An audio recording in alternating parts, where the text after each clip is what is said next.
before we get going, there won't be huge spoilers for the upcoming Superman film, but there will be small ones because things are dropping, as in merchandise, and some of it actually does explain some story parts, Yeah.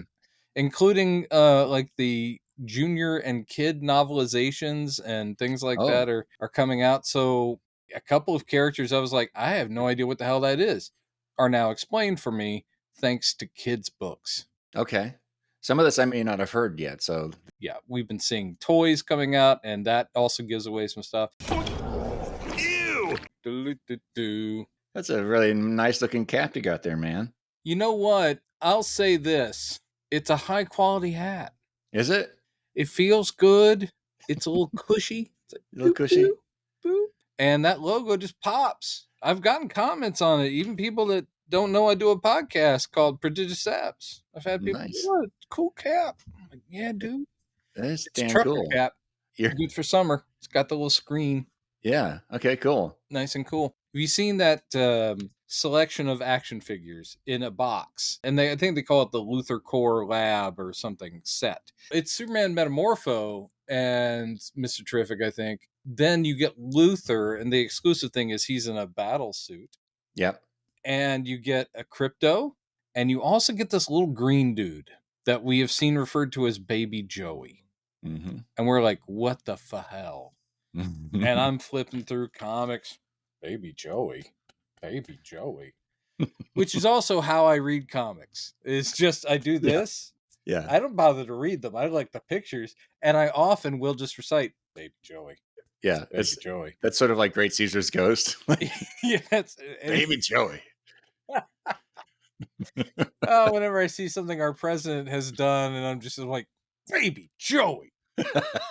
Baby Joey, spoiler alert, according to the kids' books, is Metamorpho's kid and is being used as, I guess, the bargaining chip. That's it. That he's like, Metamorpho doesn't want to be working with or for Luthor, but Luthor's got Baby Joey. And again, that establishes that Metamorpho's been around for a while, because if he's got an infant son in the comics, I don't believe they've had a kid in the comics. I could be wrong. So yeah, Metamorpho's got a kid, and he's green.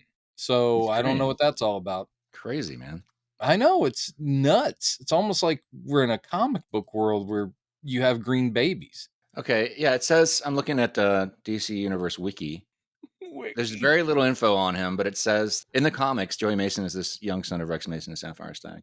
Is that a recent thing? In the comics, okay. Must be a recent thing then, right?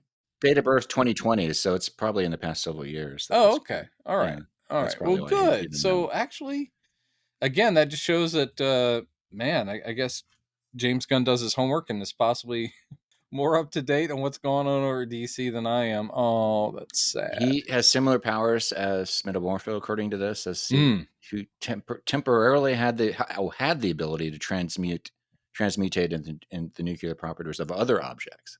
Oh. Okay. Sort of like Firestorm, I guess. Yeah. He can extend it outside of him, because Metamorpho he can only transform himself. But yeah, maybe Baby Joey can transform other things as well. But anyway, hey, congratulations, Metamorpho. I'm sorry that I didn't know that you and Sapphire had a kid. But anyway, so that was a little giveaway. Also, the thing about the Justice Gang, which, we've been talking about, the Justice League that Maxwell Lord set up, and it's like, Justice Gang turns out to be a name that Guy Gardner has come up with and is calling them. And that the rest James of the team Gunn revealed? It's what's in the book. It's what's in the kids' book. Yeah. Guy Gardner is calling them the Justice Gang, and none of them like the name. And they're like, that's perfect. I know, it's like, we're not settled on that. It's like, come on, Justice Gang. That's a very James Gunny thing too, because it's leading towards what we know is going to eventually happen. Yeah. Is that someone, maybe Superman himself, will say, how about Justice League? Mm-hmm. And then we'll get that. But Guy Gardner would be the guy who'd be saying, no, we're the Justice Gang. It's cool. Yeah. The books are, I mean, I haven't read them fully, but people all day on Twitter, because I think it just came out, have been, yeah, that's right, I said Twitter, come at me. They're posting pages, and it's all written in like the simplified, like, Superman is a friend of everybody, and and he does it, and I'm like, oh, this is cool. And as far as I know, it hasn't given any plot away, or at least what they've posted isn't plot. It's just like character, how they tie in. You know, it's like Superman has friends. It's like he and his friends will always, it's like Lois Lane and Jimmy are his friends. And yeah, I want the movie to be written exactly like that. Hey, Chad here. There are way too many updates to keep up with, but I did want to drop this in here. Right after we finished recording this episode, Brendan messaged me because he discovered that one of the things the Junior prequel novel reveals is that Superman apparently defeats Metallo like right before the events of the movie, which might explain why he's in such horribly critical condition as we see in the teaser trailer where he crash lands near the fortress. Metallo, of course, is powered by kryptonite, so that goes a long way to explain that, but we'll see. There was another one. Maybe you're getting to this, but there was one thing I heard that I can't remember if it was from a novel thing or a toy or another toy, but it was a spoiler revealing who the Hammer of Boravia actually is. Oh, I heard a speculation on it, but no, what? The spoilers, people. Spoilers, by the way. This is a spoiler. Skip forward a few minutes. Yeah. Apparently, if this is true, it's Ultraman underneath the suit. Oh. I found out about this from Comic Book Cast 2.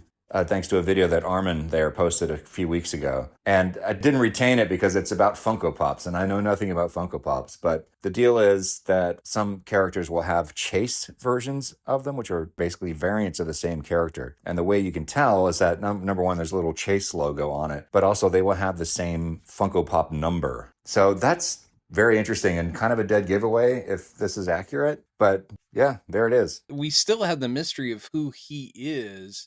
Yeah. But it turns out it's going to be multi-layered, because if he's the Hammer of Boravia, then it's revealed that, he's actually Ultraman. Who is Ultraman? Who? I guess it's not going to be Metamorpho, but you know. Right, yeah. But I do like that because it's, instead of adding, here's another character and here's another character, there's another theory too, which you probably heard, that people were saying, maybe it's Kara underneath the suit. Yeah, a lot of people were thinking mind controlled. I'm like, no, I'm glad that's not the well, you know that one of the recent reboots of Supergirl had her showing up, and she was kind of a baddie. And I know they did that in the DC animated universe as well. And they did that in Superman Batman, very good comic, which is just focus on them teaming up. So they had a plot line of her showing up and having been caught and raised or trained by Darkseid. This is all non-canonical. Superman Batman's always been like, hey, writers, you just want to come up with your own Superman Batman story that'll affect nothing else here and introduce it here. I mean, now she's pretty much the classic. They always go back to the classic. But the idea being that Clark had to retrain her, or at least break the mind hold that Darkseid had on her, and go, wow. No, I like helping people, and people are cool, and you shouldn't be an asshole, Kara. Which is an important lesson. And then there might be, I mean, not Darkseid, corrupted by Darkseid thing, but we know that this Kara, as Gunn has already described her as being, she's had a much rougher life than Clark has up to this point. Which again, Supergirl, Woman of Tomorrow is where they're, I think, basing almost their entire take, which is still a heroic Kara. It's just that the idea that Kara, who traditionally is going to be even more syrupy sweet because she's the cute teenage girl, Kryptonian and all that. That's where she's been traditionally. The idea that she's had it tougher than Clark and she ends up being more of a badass is kind of a refreshing take. Yeah. And I think Melly Alcock, from what I've seen of her, she'll do that just fine. I'm very excited. Yeah, yeah. And it makes sense too. I mean, if you think about the fact that she's been floating on a small chunk of Krypton. She's had old men sing "Squirt" to her all. Squirt! Yeah, Squirt. I wonder if that'll be canon. Work that in somehow. You don't know what it was like, Clark. You're right. I'm sorry. I should have started the whole show with this. I know the thing that recently has upset you the most as a Superman fan, and a lot of people out there. And it has to do with the merchandising. Carl's Jr. has a Superman tie-in burger, but it's only available at Carl's Jr. Mexico. Oh. I thought you were going to talk about how there's one toy that reveals how Krypto actually flies. Flying Krypto. Batteries not included. Oh, yeah. That's... There is a toy. I sent a link to Chad. It's a real one, and it's a little plastic Krypto with the cape, and you can fly him like he's a drone. And literally, the toy has this enormous sort of helicopter blades coming out of his spinal column, and you're like, I'm making Krypto fly. But I was like going, maybe that's how it'll be in the movie. Anytime he flies, this enormous rod comes up out of his spine with blades on it. I don't want that necessarily, but yeah, that was kind of. I'm telling you, as I'm a 56-year-old child, but if I had been a kid and this movie was coming out, I would have wanted that. I would want all of it. I would want all of it. The kaiju battles, thing where you bust them open and goop comes out.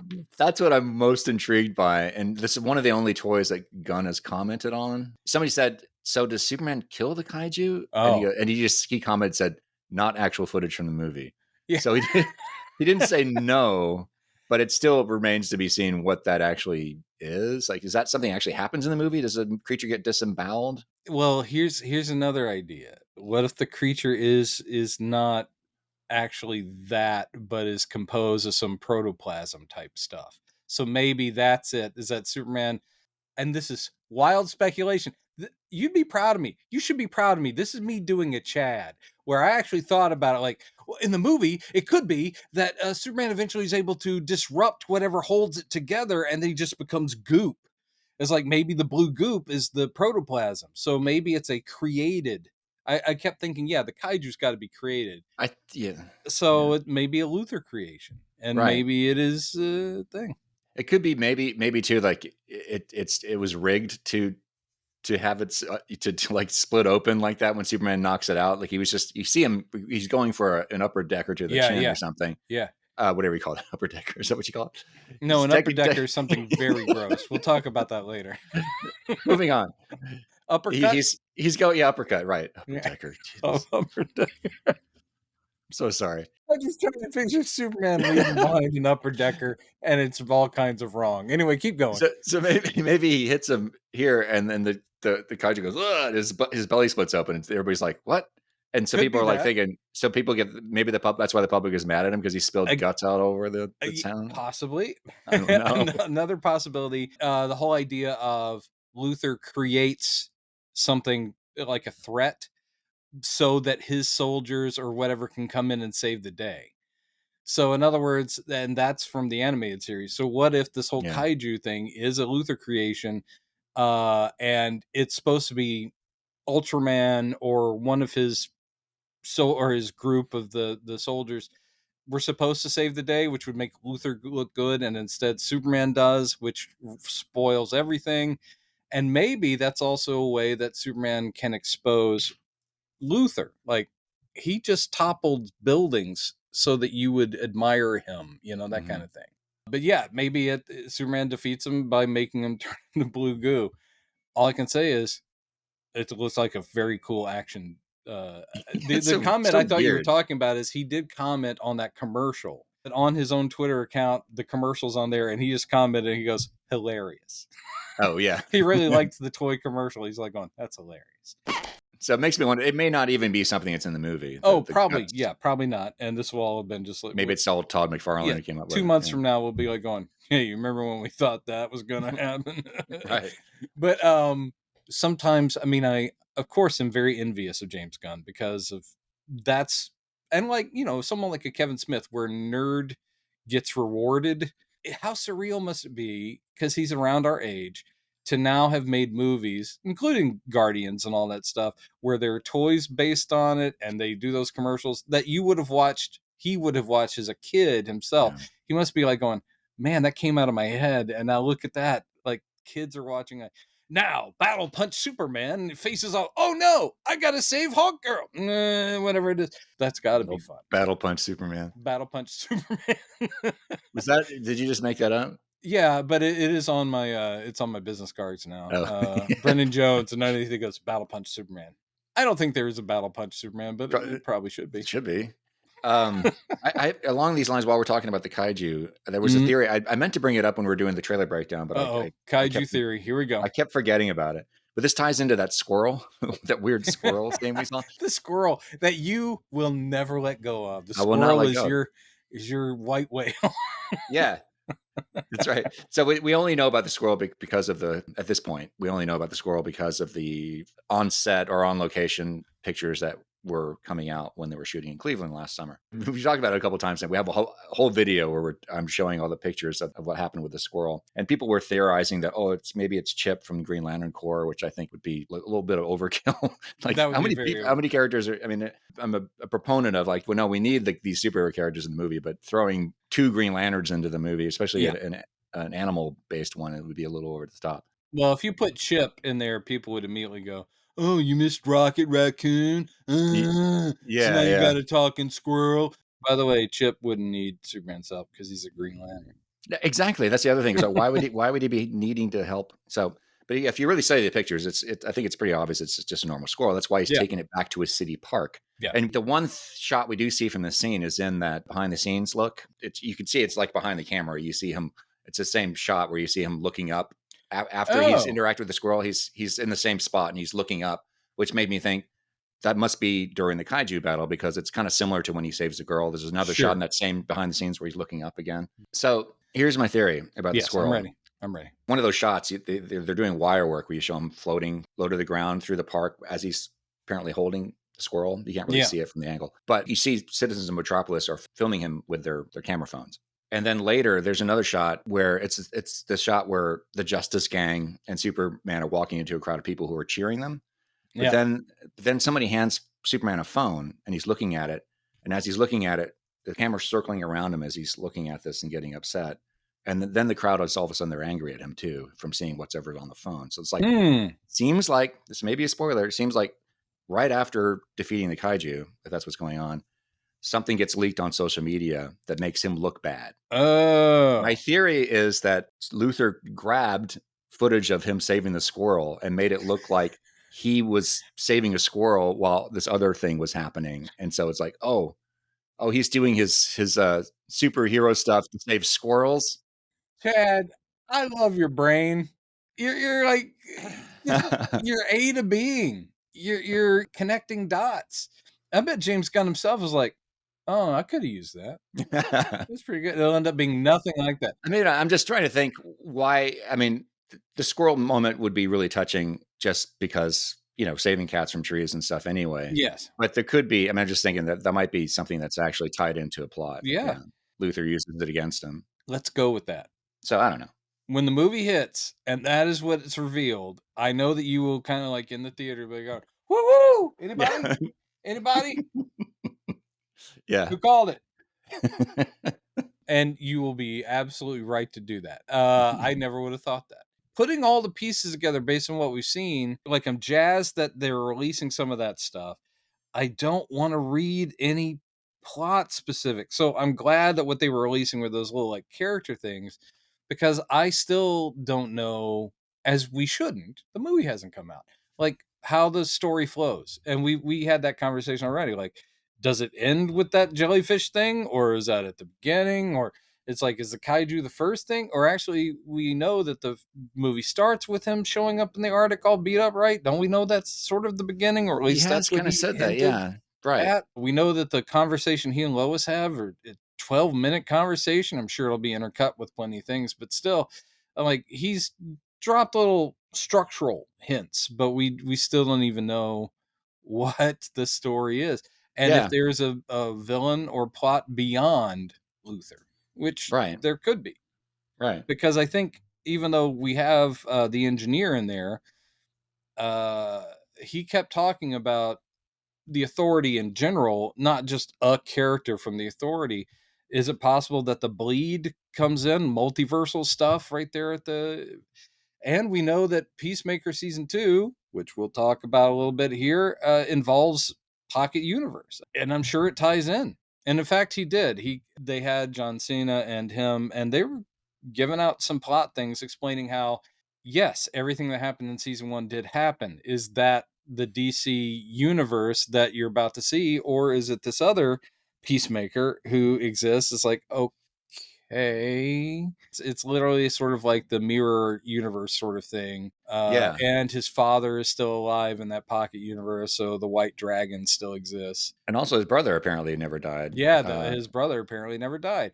So that could be fun. I mean, Yeah. I'm jazzed for more Peacemaker. And if one thing I trust Gunn is that he will have thought of a way to make everything fit together, and we'll go, oh, Yeah. that's cheesy and comic booky, but that's what we're here for.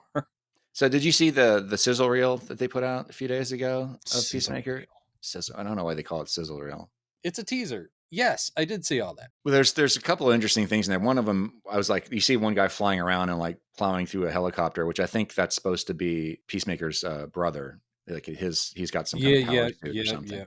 And there's also a really brief scene behind the scenes shot where you see somebody in a practical alien suit, which looks very much like the what are the aliens called from the Aliens series movies? Oh, Something xenomorphs? It kind of looks like a xenomorph. A little bit with sort of like an insectoid head. Yeah, but that one looks a lot more like the White Martians than the thing that we were speculating is a White Martian. Right, except it's not white. Yeah. It's more like black. Oh, yeah, it's dark gray. Yes, but that's what I was thinking, is that it definitely looks more like the way the White Martians have been depicted in the comics. Do they have 4 eyes though? They don't have 4 eyes. Okay, that's what makes But me think that it's head something shape else. is very. And Gunn did reply to somebody jokingly. Somebody said, "Who is this guy?" And Gunn said, "Just some dude." Nice. Something like that. Now, the thing I like about it is he will respond even if he gives you jack all. Yeah. That's just some dude. I'm thrilled that we're getting that. I still wish it weren't the official version of Vigilante, but I've gone. Oh yeah, right. I think the character in Peacemaker is wacky and fun, but I'm sitting there going, yeah, that ain't your daddy's Vigilante. I do think that he, and we've said this before, he lifts up characters that everyone writes off, but he also assumes that there are characters that no one cares about that he can just goof off with, and that's based on, I believe, his own, just like, yeah, I don't care for that guy, so I'm gonna make fun of him. And the thing that it's always the truth is every character is somebody's favorite, and not saying Vigilante is one of my favorites. No one's coming to me to write a movie about the golden age Vigilante, who is one of my favorites, but I sit there going like, yeah, maybe turning him into a complete mockery isn't the best bet, because he's remarkably respectful of characters that he wants to champion, underdog characters. That's his whole thing. Creature Commandos did that all over the place. But I'm curious to know if he's going to continue to do. I mean, I'm sure he will. I'm just wondering to what extent he will do the gunnifying of you saying, of sort of taking more serious characters down a peg now that he's actually the head of this universe now. Yes. Which he wasn't when he first did Vigilante in Peacemaker season 1. That he was That's not. true. I think he feels the not pressure, but he feels the responsibility, I'm sure, that he's carrying this whole universe of characters. He's going to entrust them into other filmmakers, other writers, but I have a feeling that he'll probably pull back, especially obviously on the marquee characters, the big names. He's not going to goofify Wonder Woman. He just won't. He wouldn't. He's smart enough not to do that. He feels the freest, and I think as a creator that makes perfect sense. He probably feels the freest with like a Guy Gardner. Whereas if he had Hal Jordan, he would be like, do I make him a douche just to have that character balance? No, I'm glad. You stuck to the right Green Lantern to make a douche. That's Guy Gardner. And I'm sure Hal will be treated very seriously, as will John Stewart in the Lantern series. I think he is going to set things up. And I think Superman, he's totally taken sincerely. And then I think he is going to sit back and he will guide. But the things that he himself works on from here on out, it's probably going to be more of the weird stuff. He himself is probably like, I got my own Doom Patrol I'm working on. He might be sitting there coming up with his own creeper script, and I'll probably be jealous, but it'll probably be great. That's what he probably will want to do. And he will find the right people, hopefully, to take on Aquaman, to take on all the other characters that he would probably be, I'm not saying bored by, but he would not feel as free. He wants a kind of Suicide Squad world where, man, if I turn a guy into a clown and then give him a hero arc, great. And I'm free to do it. If I want to kill somebody off just randomly because it's funny to me, I'll do it. And it will be Kite Man or whoever, and we'll all go, "Oh, Jimmy." Yeah. And as long as you're not doing that to someone I care about, it's like, Right. good. That's fine. Which I think it's a good thing, and it's brilliant that he decided to bring Guy Gardner into this film, because I think that's a character that should be, set up to be a comic foil, because he is Absolutely. in the comics. The only problem I have if you are reinterpreting a character is if you go so far afield of their original intent and the way they've been represented forever, then why not just come up with a brand new character? Because if you take it so far, why call it the same thing? Because that is not the character. There's tweaking, and then there's just like, okay, we're going to put, this mask on a completely different type of person and expect. It's like when they way back were going to do a Green Lantern movie and it was going to star Jack Black as Hal Jordan. This is pre Ryan Reynolds. This is way What? back. Warner Brothers at one point was considering doing a comedic Green Lantern movie with Jack Black. Oh no. And the thing, I'm sitting there going like, well, if he had been Guy Gardner and they decided to make Guy Gardner a chunky dude, like slacker loser, I would accept it more than if it's supposed to be, I'm Hal Jordan, but I'm just this doof. In all honesty, I love you, Jack Black. And I'm glad it didn't happen, because it would have been a disaster for you and DC and every, right thinking fan of superheroes. So yeah, it's just occasionally they just go, no one really cares. And we've got the properties, we can do whatever we want with them.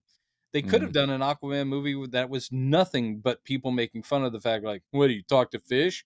And they did that plenty in Aquaman, but still, the Aquaman we did get, they could trot all over any of these characters because they own them, but that would win them absolutely no love from the people that want to see a movie with these characters.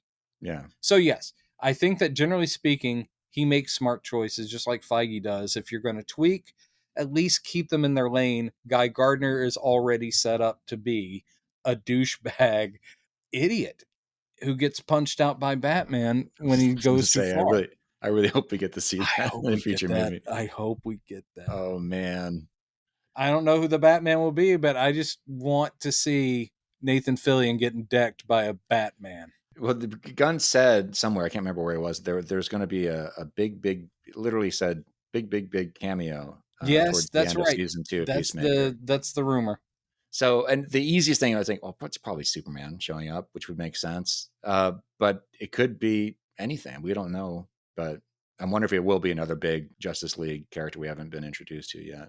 Yeah, it could be one of the big names, but we know that none of them have been established yet. I mean, if Jon Stewart showed up and it was a tie-in to like Lanterns or something, that would be awesome.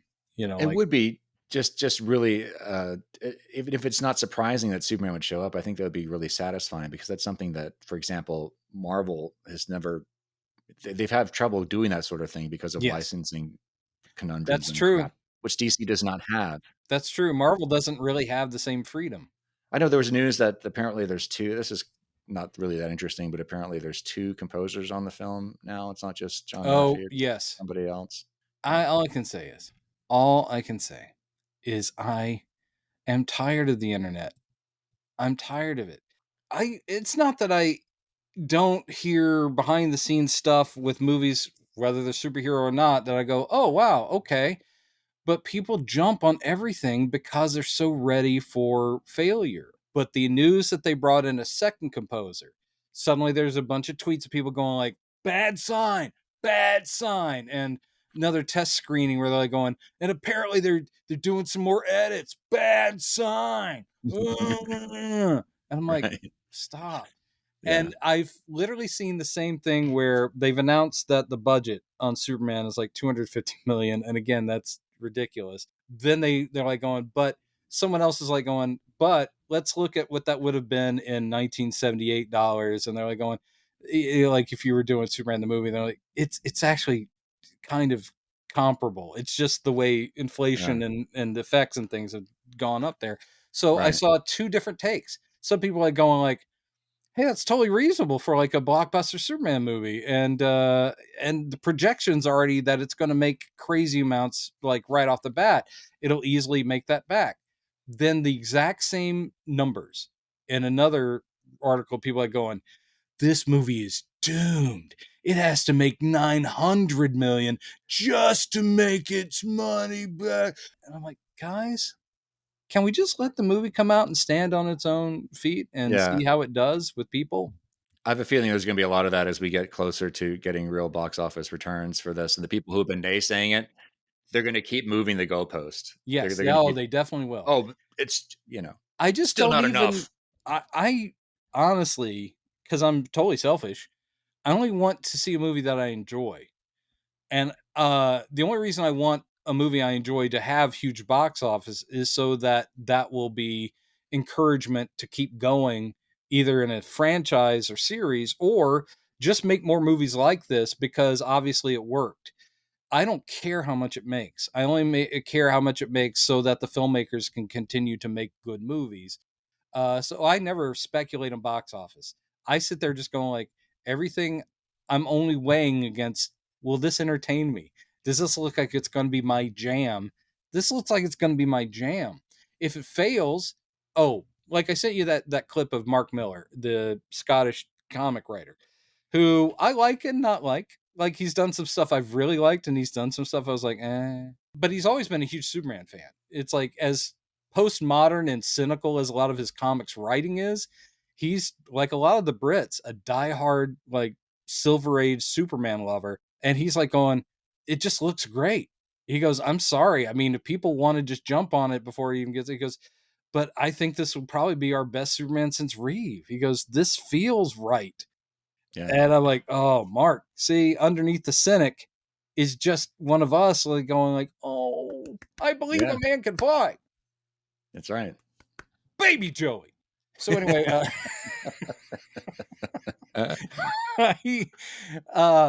again, I might be disappointed by this movie. And yes, I'm letting the hype get to me, but it's also been years since a Superman movie got me jazzed, and that movie let me down. I was just as excited for Man of Steel. I bring this up every time because I mean, it looked too dark. I didn't like the no trunks, all that stuff. But the trailer had me kind of like going, ooh, this feels good. This feels good. Look how beautiful it's shot. I can't wait. And then it just let me down. I'm hoping this is not the same repeat. And we're going to do a Man of the Steel. Man of the Steel. We should do a Man of the Steel. Should we do that? We should do that soon, right? Before this comes up. We'll get to it. Yeah, it's something that's not going to. You're still preparing yourself. We may record it next week, but it ain't coming out until later this summer. Oh, yeah. Because I got a lot of shit to get through. I'm still working on Superman Returns, which that is going to come out before the movie comes out. Okay, good. Because that's a big one. That's a big episode. And I think that's going to be a big hit with y'all. I hope so, anyway. Yeah, there are things that we've recorded you haven't seen. Yeah, and this is still not reaching Brazil levels of like last year we recorded an episode in Brazil. Well, there's a lot of reasons for that. Yeah, I will also never get on your butt about this stuff because the editing work is the hard stuff. I just show up and talk, and you are a busy man. You're a touring musician. You got all kinds of stuff going on. So the fact that you can work in finding clips to make us look smooth and cool and professional. The thing is that we're I not just wear the hat. Yeah, we're not. We may get into, if we can find time to do news, like Boba Talks does news updates every couple of days, and I love his channel. But typically, the stuff we put out, we have our trailer breakdowns and stuff, but a lot of our core content is evergreen. It's something that's going to live for a long time. So I get, especially with that Brazil episode, which I think 500 people have watched so far. That's a very special movie to us, and I wanted to make sure I had it just right. And then right in the midst of that, the whole Superman thing started happening on the channel, so I kept pushing it down the road. So right as we're about to get into the Superman breakdowns, I said, I got to get this out. So I published it like right before we put up the first two Superman breakdowns. Seeing how big of a hit the Christopher Reeve breakdown movies are, I'm like, okay, that's what people really like. So I'm spending a lot of time on those edits, particularly. Maybe the algorithm has also figured out where I land on this material, because when I go to YouTube, I see it suggests a lot of reaction videos to Superman, Christopher Reeve specifically. I mean, I have not seen one where people go, really? This thing was shit. Every one Yeah. of them is people that could be my child Yeah, I age-wise, know. and it's all these banners are like going, "Oh my god, this is amazing. Why didn't Mhm. anyone tell me?" And I'm like, "Dude, you're reacting to a 1978 movie that I saw in the theaters, and you're watching it now, and you're like, wow, boom." It's Yeah. not about the effects, which have dated. It's not about the clothes, which have dated. It's not about the effects, which are, they're shaky, but they're heartfelt. It's just A about lot of them, and some of them actually hold up really well, those some of them hold effects. up. I Sorry, go still ahead. do think the flying stuff is, by and large, still gorgeous to look at. Yeah, And all yeah, that yeah. stuff. So yes, it just does my heart good to see that it is something where it doesn't matter about the age of it. It's just like me going back and watching a movie from 1932 or something and just going like, holy crap, this thing, literally there are bats on rubber bands in the background, but this is really gorgeous. Yeah, I love right. this movie. I watch a lot of old horror movies, as you know. So yes, people have figured that out. And if people are enjoying our takes on it, as lifelong fans, I'm happy that they're happy. And I read the responses, and it is refreshing. It feels communal, with a lot of people going, I'm so glad that you guys are doing this, because I've had these conversations with my friends for decades, and some of them are real cynics, and I go, no, no, no, trust me, it's like, this stuff is good. Yeah, people. Some of the y'all's comments have been so effusive in your praise that it's like just it moves me to no end. I Yeah, really, yeah, yeah. we both really That's the appreciate thing that. about the beauty and the terror that is that is the internet, is that it can make people who have horrible things to say and horrible thoughts and horrible concepts. Unfortunately, they're able to find others, and that can build into something awful. But it also allows people that have a positive take on something, whether or not they can nitpick it, because I can always nitpick anything. But, but the idea that it does, we find other people that have actually felt um, too shy to like share their love of a nerdy thing, maybe because we're grown up adults and we're not supposed to effuse on like, dude, how awesome was it when blah blah blah used his da da da vision. By the way, when he used his da da da vision, I was like, yeah. It's great, and I do appreciate you guys enjoying us, Yeah, and very we much. enjoy you enjoying us, and we enjoy the counterpoints, as long as they're well stated and not just like, dude, this thing's gonna bomb. Cavill Right. forever, Cavill forever. So I do think it's gonna be interesting for you and I to do our Man of Steel breakdown Mm, after the new movie comes out, because people are invariably comparing it, Man of Steel, to this one, which is totally fair. It was the last Superman movie to come out, so right. it's going to be interesting to kind of compare the two I mean, after we the did the fact. same thing with Man of Steel and Superman Returns, because that was the previous Superman, Yeah, and both of them I have problems with, but you still had to compare because that's the last time we had Superman. I'm interested to revisit Man of Steel whenever we do it, because it's sitting there on my shelf, but God knows I haven't watched it since I bought the disc, yeah, which was only the second time I'd seen it, and I was like, no, it hasn't gotten any better. It still yeah, makes me angry. yeah, yeah.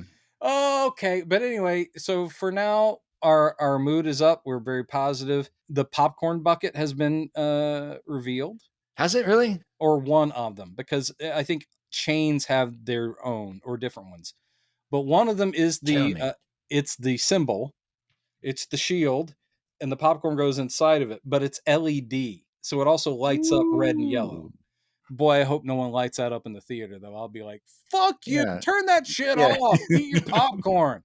But it is fun to go to the grocery store and just go, oh, it's coming out. I'm yeah. seeing, Corn Sweat's face on various things. Also, just in general, I need to see a doctor. I'm just walking around going, is that a bus? Why is David Corn Sweat's face on the front of the bus? Did you see? I think these posters came out just today. There was The the Superman character- one. We've seen the Superman one before. Yeah, but there's ones of all the other main superheroes around. and I called it number 4, which makes sense because it's Alan they Tudyk. I featured was like, number 4 is going to be the main robot and probably the one that he's crying about. The one that dies.